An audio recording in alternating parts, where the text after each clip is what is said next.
நான் விரும்பின பவன் நீ இல்ல, என்னோட பவன் இல்ல, நீ சாம்ராட் அசோக். அசோக் என்னோட பவன் இல்ல. என்ன மன்னிச்சு, நான் தப்பு பண்ணிட்டேன்.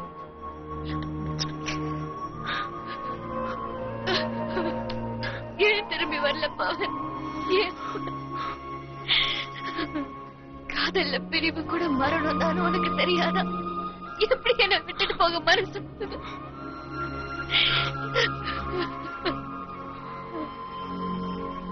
பவன் பவனை தேடி அலைஞ்ச, கதறி கதறி அழுத. கதறல உனக்கு